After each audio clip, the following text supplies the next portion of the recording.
بسم اللہ الرحمن الرحیم بسم اللہ الرحمن الرحیم الدلیل من السنہ رووا عن النبی صلی اللہ علیہ وآلہ وسلم احادیث لتصحیح القیاس لا تنحر حجۃ لہم۔ خوب، موضوع بحث چل رہا تھا قیاس کہ برادران اہل سنت قیاس کو بھی حجج میں سے ایک حجت قرار دیتے ہیں، ادلہ میں سے ایک دلیل قرار دیتے ہیں، جبکہ ہم امامیہ قیاس کو اصلاً کوئی اہمیت نہیں دیتے۔ ہمارے لیے واضح ہے، دو ٹوک ہے کہ قیاس حجت نہیں ہے۔ شیخ مظفر رحمۃ اللہ علیہ نے یہ ارشاد فرمایا کہ ہمیں اپنی طرف سے عدم حجیت پر دلیلیں دینے کی کوئی ضرورت نہیں ہے۔ ہم یوں کرتے ہیں کہ جو دلیلیں انہوں نے حجیت قیاس پر دی ہیں، ہم انہی ادلہ کو رد کرتے ہیں۔ جب وہ رد ہو جائیں گی تو بس اس کی حجیت پھر کہیں سے بھی ثابت نہ ہوگی، کیونکہ ظاہر بذات ہی تو علم آور ہے نہیں، زیادہ سے زیادہ ظن آور ہے، تو ظن جب تک اس کی کسی ظن کی حجیت پر دلیل قطعی نہ ہو وہ ویسے بھی حجت نہیں ہوتا۔ جو لوگ قائل تھے حجیت ظن کے، انہوں نے کچھ آیات مبارکہ سے کوشش کی حجیت کیا ثابت کرنے کی۔ شیخ مظفر رحمۃ اللہ علیہ نے ان کا بھی مدلل جواب دیا کہ ان آیات کا اس قیاس سے کوئی تعلق نہیں۔ دوسری دلیل انہوں نے سنت سے دی ہے، اگرچہ انہوں نے بہت ساری روایات نقل کی ہیں کہ ان کے حساب میں ان روایات سے قیاس کی حجیت ثابت ہوتی ہے، لیکن شیخ مظفر رحمۃ اللہ علیہ نے ان میں سے فقط 3-4 کا ذکر فرمایا ہے اور ان کا رد بھی پیش کیا، فرمایا کہ باقی بھی اسی قسم کی ہیں۔ کوئی دقیق بحث نہیں ہے، بالکل سادہ سی بحث ہے۔ ہم اس کو ساتھ ساتھ پڑھتے ہیں تاکہ کوئی مشکل آپ کو نہ رہے، بالکل آسان سی بات ہے۔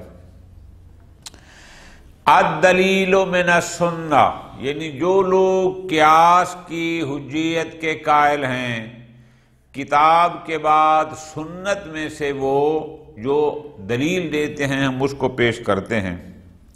رواہ عن النبی، پیغمبر اکرم صلی اللہ علیہ وآلہ وسلم سے ایک انہوں نے روایت نقل کی تاکہ اس کے ذریعے وہ قیاس کی حجیت کو ثابت کریں، جبکہ لا تنحر حجۃ لہم، وہ بھی ان کے لیے حجت نہیں بن سکی۔ لا باس ان نذکر بعضھا، ہم ان میں سے اگرچہ انہوں نے زیادہ روایات نقل کی ہیں لیکن ہم سب تو نقل نہیں کر سکتے، ان میں سے کچھ کو بطور نمونہ نقل کرتے ہیں اور ان کا جواب بھی دیتے ہیں۔ پہلی حدیث، میں اس لیے اس کو خارج بیان نہیں کر رہا چونکہ آسان سا ہے، جواب جہاں آئے گا وہاں تفصیل گزارش کرتا ہوں۔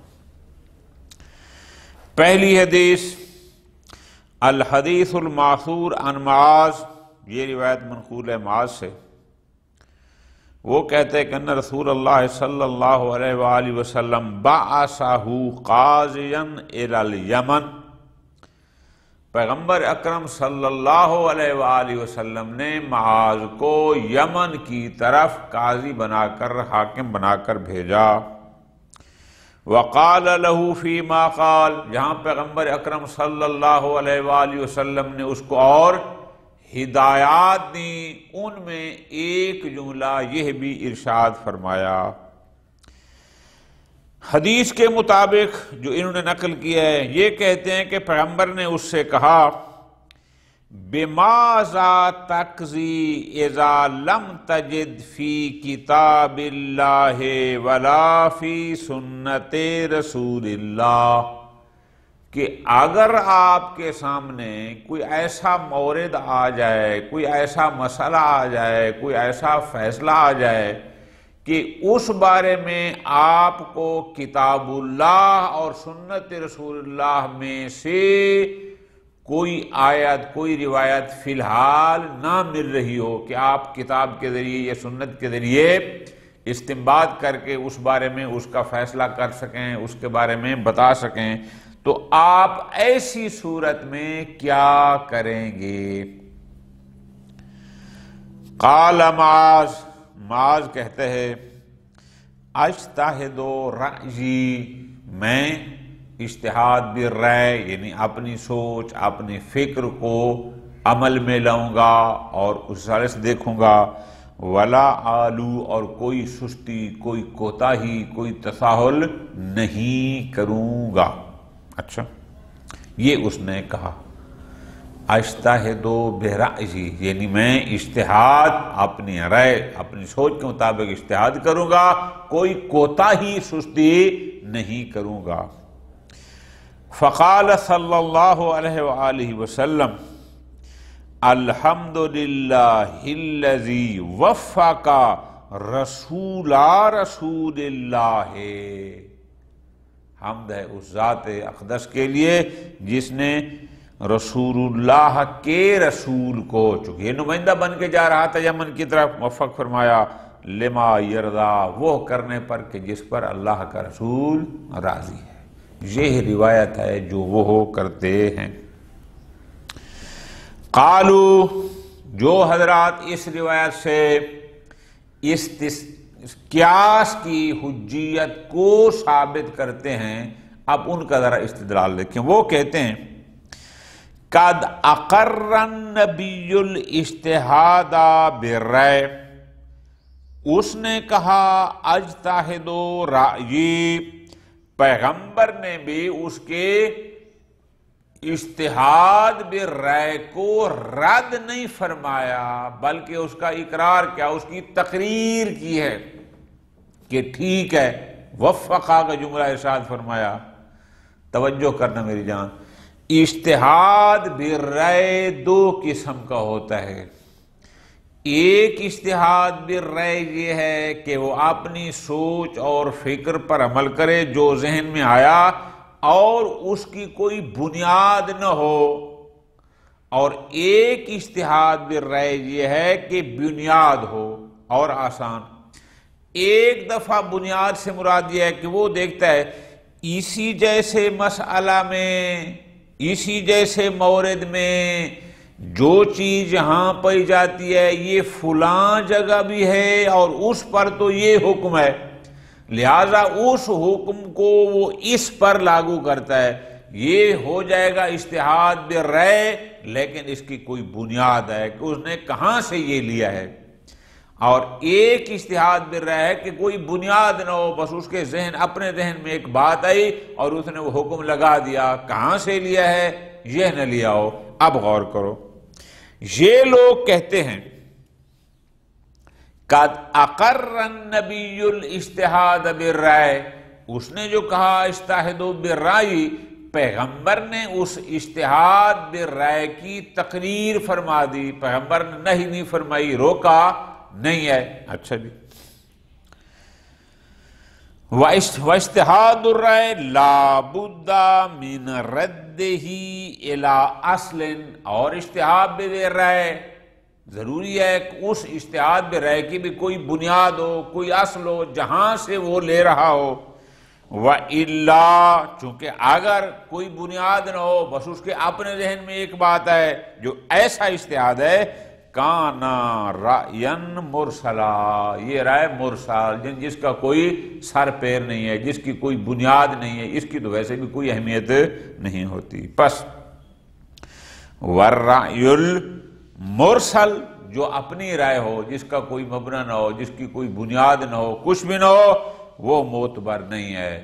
لیکن ادھر پیغمبر اجتہاد بالرأی کی تقریر بھی فرما رہے ہیں، تو ان کا مطلب ہے فَانْحَصَرَ الْأَمْرُ بِالْقِيَاسِ، چونکہ قیاس میں بھی اصل کا حکم معلوم ہوتا ہے اور جہت مشترکہ کی بنیاد پر وہی حکم فرع پر دیا جاتا ہے، تو غالباً تو اس سے یہی لگتا ہے کہ اس کا مطلب اس اجتہاد بالرأی سے مراد فقط فن حاصرہ، فقط اور فقط قیاس ہے، اور پیغمبر اکرم اس قیاس کی تقریر فرما رہے ہیں۔ یہ ہے ان کا استدلال جو لوگ اس حدیث کے ذریعے قیاس کی حجیت کو ثابت کرتے ہیں۔ ختم۔ والجواب، شیخ مظفر رحمت اللہ علیہ 3-4 جواب اس حدیث کے اور اس استدلال پر دیتے ہیں۔ اگر آپ میرے ساتھ چلیں گے تو آپ کو لطف آئے گا۔ پہلا جواب فرماتے ہیں ان الحدیث مرسل، یہ حدیث مرسلہ ہے۔ حدیث مرسلہ یہ ہوتی ہے کہ جہاں درمیان میں سلسلہ سند ذکر نہ ہو، یا بعض حدیثیں آپ دیں لوگ کہتے ہیں فلاں نے کچھ لوگوں سے نقل کیا، ان لوگوں کا ذکر نہ ہوا الآخری، یعنی سلسلہ سند جو ترتیب سے ہے کہ فلاں نے فلاں سے، فلاں نے فلاں سے، اس طرح نہ ہو، بلکہ درمیان میں سلسلہ سند کٹ جائے، ختم ہو جائے، ذکر نہ ہو یا لوگوں کا ذکر نہ ہو۔ فرماتے ہیں پہلا جواب، اصلاً یہ حدیث قابل اعتبار نہیں ہے۔ کیوں؟ یہ حدیث مرسلہ ہے اور حدیث مرسلہ حجت نہیں ہوتی۔ اچھا، چونکہ اس کا راوی راوی ہے، اس کا راوی ہے حارث بن عامر، جو کہ مغیرہ بن شعبہ کا بھتیجا ہے، بھائی کا بیٹا، اس کا بھتیجا ہے۔ اس نے روایت کیا ہے، اور اس نے کیسے روایت کیا؟ اس نے کہا رواہ عن اناس من اہل حمص۔ حمص شام کا ایک علاقہ ہے کہ اہل حمص کے کچھ لوگوں سے روایت کیا۔ اب جو کہتا ہے کچھ لوگوں سے، یہ مرسلہ ہو گئی، چونکہ جن سے روایت نقل کر رہا ہے ان کا کوئی ذکر نہیں ہے، تو جو لوگ یہ کہتے ہیں کہ یہ چند فلاں لوگوں سے نقل کر رہا ہے، ایک جماعت سے، جیسے اس نے کہا کہ شام اہل حمص سے اس نے نقل کیا ہے، فرماتے ہیں جو ایسی روایت ہوتی ہے یہ روایت مرسلہ کہلاتی ہے، اور روایت مرسلہ حجت نہیں ہے۔ یہ ہو گیا پہلا جواب۔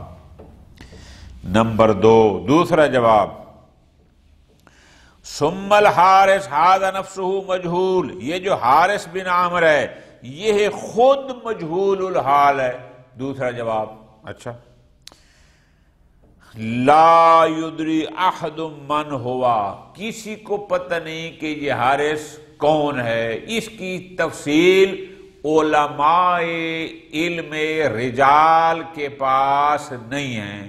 تو جس بندے کے اپنے بارے میں پتہ ہی نہیں ہے، ہم اس کی اس روایت کو کیسے قبول کر سکتے ہیں؟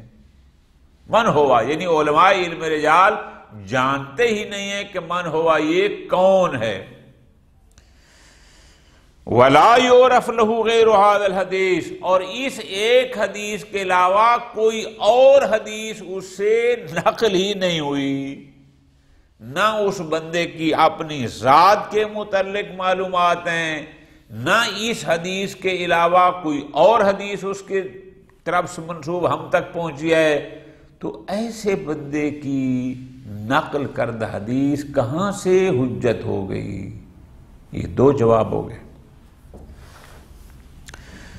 نمبر 3، تیسرا جواب یہ دیتے ہیں، لطف آئے گا، کہ ان الحدیث معارض بحدیث آخر فی نفس الواقعہ، یہ جو معاذ والی بات ہے کہ پیغمبر نے معاذ کو یمن قاضی بنا کے بھیجا، ایک روایت یہ ہے جو آپ جس کو لے رہے ہیں، جبکہ اسی معاذ کے مسئلہ میں جب اس کو یمن بھیج رہے تھے اور روایات ہیں جو بالکل اس کے برعکس ہیں۔ اس روایت کے مطابق اس نے کہا کہ اجتہدوا بالرائے، کہ میں اپنی رائے کے مطابق اجتہاد کروں گا، کوتاہی نہیں کروں گا۔ جبکہ اس بارے میں اور روایات ہیں جو اس کے معارض ہیں، جو اجتہاد بالرأی کی نفی کرتے ہیں۔ اچھا وہ کیسے؟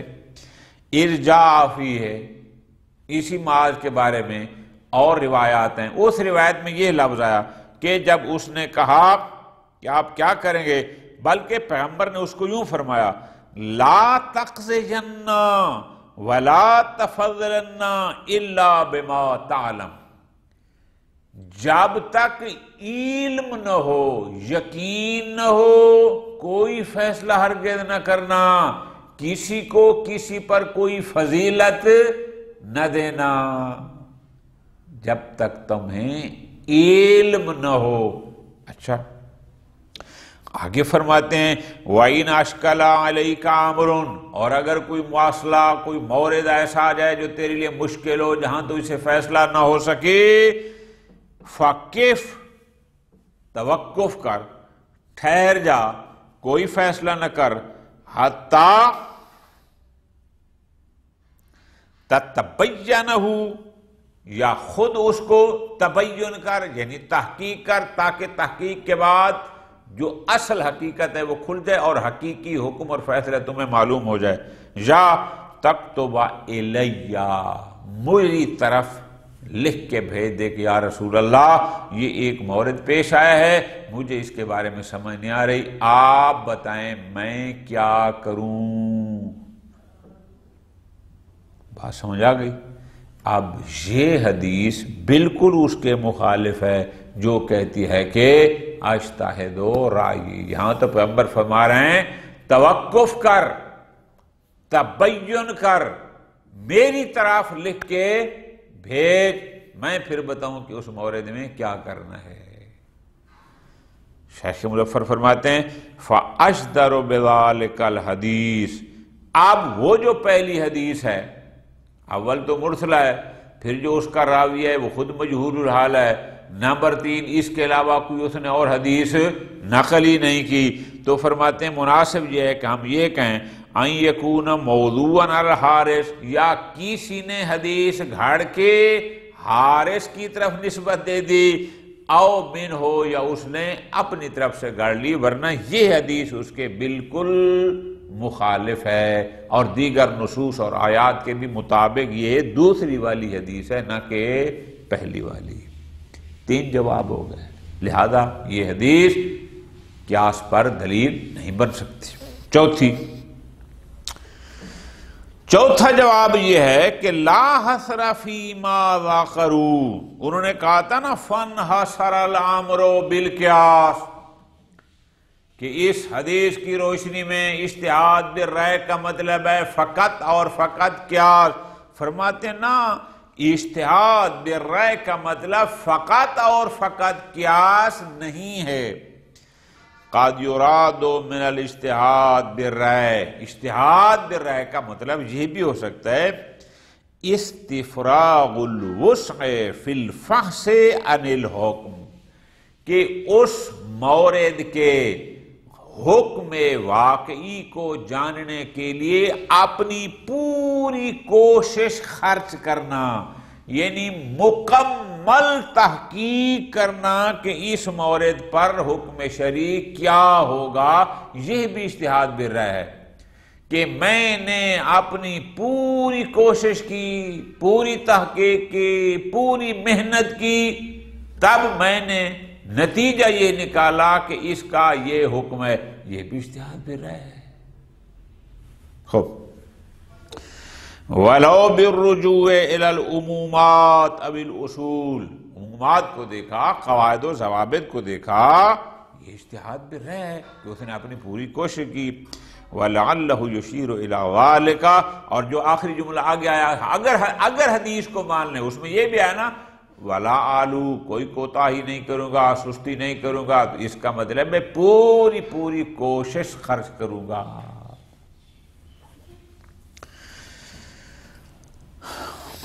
بس یہ پہلی حدیث اور اس کے 4 جوابات، کہ جس سے یہ فیصلہ ہوا کہ اس حدیث سے قیاس کی حجیت ثابت نہیں ہوتی۔ وَمِنْهَا، ایک اور حدیث ہے، حدیث یہ ہے حدیث الخصعبیہ التي سألت رسول اللہ صلی اللہ علیہ وآلہ وسلم عن قضاء الحج عن ابیها الذي فاتته فریضۃ الحج اینفعہ ذلک۔ ایک خاتون خصعبیہ پیغمبر اکرم صلی اللہ علیہ وآلہ وسلم کی خدمت میں آتی ہے اور عرض یہ کرتی ہے کہ میرے والد محترم پر حج واجب ہو گئی تھی لیکن انہوں نے کی نہیں تھی، اب اگر میں ان کی قضا کرواؤں، اس حج کی قضا کرواؤں، اینفعہ ذلک، کیا یہ ان کو فائدہ دے گی؟ یعنی آیا حج کی قضا ہے یا نہیں؟ پیغمبر اکرم صلی اللہ علیہ وآلہ وسلم نے جواب میں اس کو کہا ارأیت لو کان علی ابیک دین فقضیتہ اکان ینفعہ ذلک۔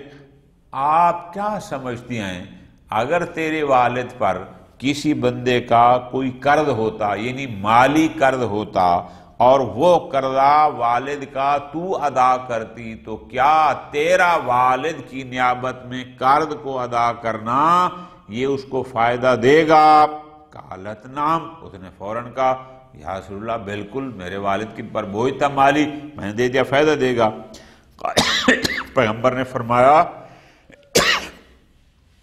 فَدَيْنُ اللَّهِ أَحَقُّ بِالْقَضَاءِ، جب ایک بندے کا قرض ادا کرنا چاہیے، اگر وہ خود دے کر نہیں گیا تو اللہ کا قرض زیادہ حق رکھتا ہے کہ اس کو ادا کیا جائے۔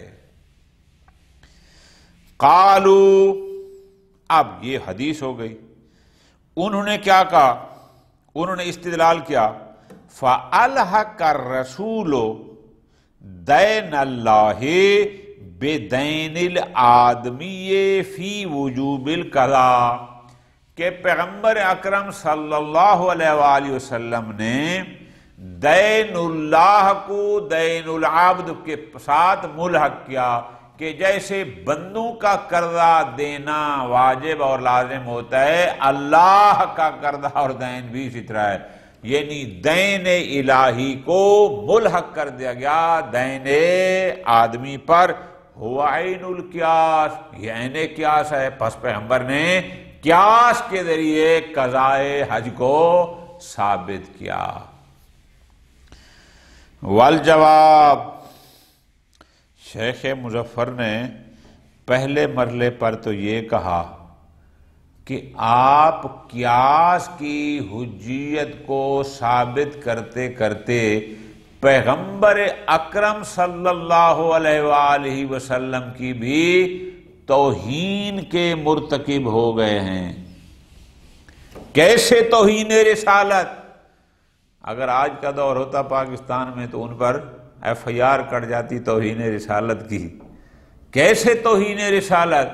یعنی آپ یہ کہنا چاہتے ہیں کہ آیا حج کی قضا کرانا واجب ہے یا نہیں، اس مسئلہ شرعی کا پیغمبر اکرم کو علم ہی نہیں تھا۔ پوری توجہ کرنا۔ اور پیغمبر نے قیاس کا سہارا لے کر حج کی قضا کے وجوب کو ثابت کیا، یہ توہین رسالت ہے۔ اس کا مطلب ہے آپ نے مقام میں عظمت نبی کو سمجھا ہی نہیں۔ نبی پر احکام واقعیہ بدریہ وحی آتے ہیں، نبی عالم علم لدنی ہوتا ہے۔ وہ کیسا نبی ہے کہ جس کو بھیجا اللہ نے ہو اور اللہ کے جو احکام ہیں وہ اس کو معلوم ہی نہ ہو، اور وہ بھی ایک ایسا سادہ سا مسئلہ کہ حج کی قضا ہے یا نہیں ہے، اور نعوذ باللہ پیغمبر کو علم نہیں تھا، پھر انہوں نے قیاس کا سہارا لیا۔ اول تو یہ سرے سے سوچنا ہی غلط ہے۔ پہلا جواب، دوسرا بھی دیتے ہیں، فرماتے ہیں الجواب، پہلا جواب یہ ہے لا معنی للقول بأن الرسول اجر القیاس فی حکمہ بقضاء الحج۔ کوئی مطلب نہیں ہے کہ پیغمبر اکرم صلی اللہ علیہ وسلم نے حج کی قضا واجب ہے یا نہیں ہے، اس کے حکم کے لیے قیاس کا سہارا لیا ہو۔ کچھ خدا کا خوف کرو، پیغمبر کے بارے میں یہ کہہ رہا ہو، هو المشرع، پیغمبر مشرع ہے، یعنی اللہ کی طرف سے حکام شریعت کو بتانے والا ہے۔ الملتقی الاحکام من اللہ تعالی بالوحی، کہ جو اللہ سے احکام بذریعہ وحی لیتا ہے، جس پر اللہ تمام احکام بذریعہ وحی نازل فرماتا ہے۔ فَهَلْ كَانَ لَا يَعْلَمُ بِحُكْمِ قَضَاءِ الْحَاجِ، وہ نبی جو عالم علم لدنی ہے، وہ نبی جو اللہ کے تمام احکام کو بذریعہ وحی لیتا ہے، جہاں خطا نسیان سہو کا امکان ہی نہیں ہے، وہ نبی قضائے حج کا حکم نہیں جانتا تھا کہ واجب ہے یا نبی، اور فاحتاجا، اور پھر وہ محتاج ہو گئے کہ وہ قیاس کے ذریعے ثابت کریں حج کی قضا کے حکم کو۔ شیخ مظفر فرماتے ہیں مالکم، او قیاسی حضرات تمہیں کیا ہو گیا ہے، کیف تحکمون، کیسی باتیں کر رہے ہو، علم پیغمبر کا انکار کر رہے ہو، عظمت پیغمبر کا انکار کر رہے ہو، توہین رسالت کر رہے ہو، صرف اپنی قیاس کو ٹھیک کرنے کے لیے۔ یہ پہلا جواب۔ دوسرا،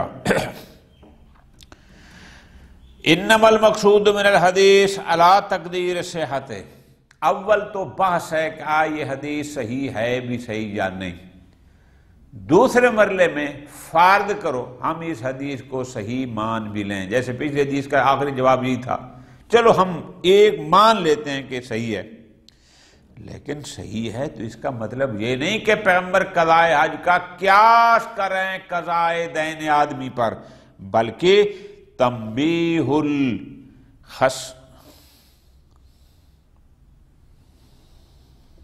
خصغمیہ، پیغمبر متوجہ کر رہے ہیں اس خاتون کو کس بارے میں، علی تطبیق الآب علی ما سألت عنہ، اس خاتون نے ایک مورد کے بارے میں سوال کیا، پیغمبر کہہ رہے ہیں کہ ایک قاعدہ کلیہ ہے، وہ قاعدہ کلیہ یہاں پر بھی منطبق ہے، صادق آتا ہے۔ وہ کیا ہے؟ وہ ہے وجوب قضاء کل دین، ہر دین کی قضا یعنی اس کا ادا کرنا واجب ہے۔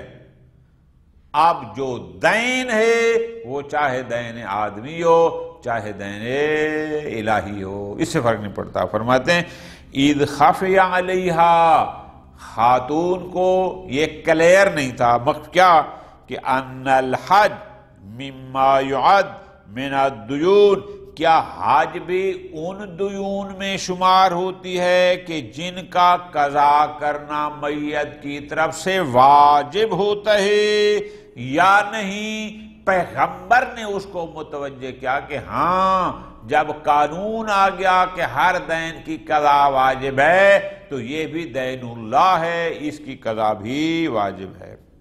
اور آگے فرمایا ہوا اولا بالقضاء، بلکہ دیگر دیون کی نسبت دین اللہ کی قضا کرنا اولا ہے، بطریقٍ اولا لازم ہے۔ کیوں؟ لأنہ دین اللہ، چونکہ یہ دین الہی ہے۔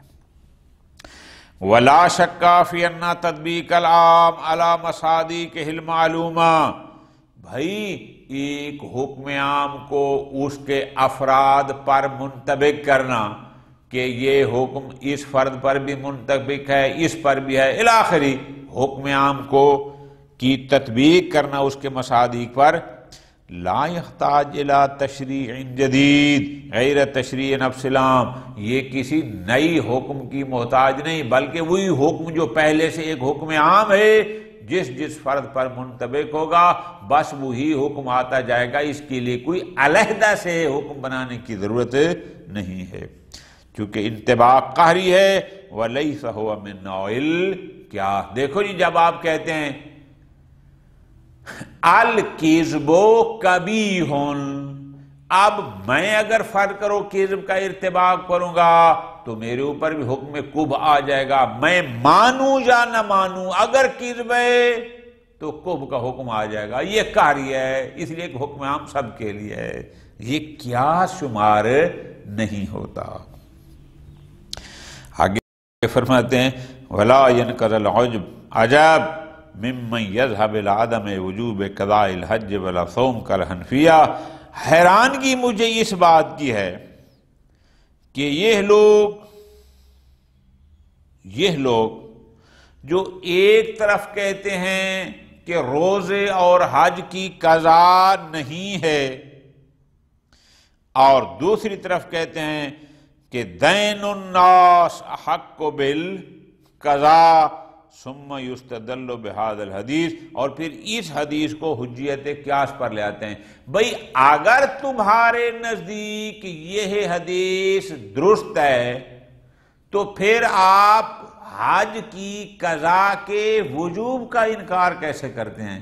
یعنی ادھر آپ سے پوچھا جاتا ہے حج واجب ہے، روزے قضا واجب ہے، تو آپ کہتے ہیں نہیں ہے، اور جب کہتے ہیں قیاس کیوں حجت ہے تو آپ اس دلیل کو، روایت کو لے آتے ہیں جو روایت قضا حج کی قضا کو واجب کر رہی ہے۔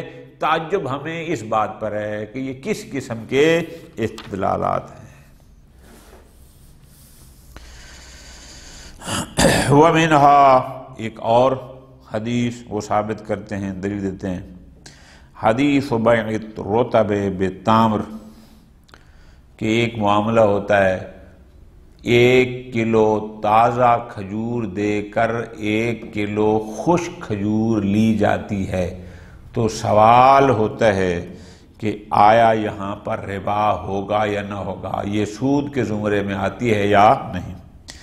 پیغمبر اکرم صلی اللہ علیہ وآلہ وسلم نے ان سے سوال کیا سمجھانے کے لیے، اَيَنْقُصُ الرُّطَبُ إِذَا يَابِسَ، کہ یہ تازہ کھجور جب خشک ہوگی تو آیا اس کا وزن کم ہوگا؟